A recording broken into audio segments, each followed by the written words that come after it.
Hey everybody, in this video I'm going to be showing you guys how to fix your iPhone notifications not working from after iOS 18 update. So before we get started, I just want you guys to like this video and subscribe to our YouTube channel for more amazing helpful content like this. With that all being said, let's get started with today's video. Alright guys, so first of all you just have to open up your drop down menu like this and make sure you are not in the do not disturb mode or sleep mode or personal mode.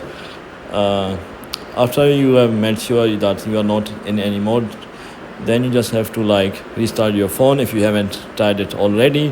So once you have restarted your phone and it still doesn't fix your problem, you can consider hard resetting your iPhone. So to do that, you just have to press the volume up button and the lock screen button, and this will bring you to another lock screen type of page where you just have to press on X and it will hard reset your iPhone and it should fix your problem. So unfortunately I cannot really do this practically because it will stop my screen recording.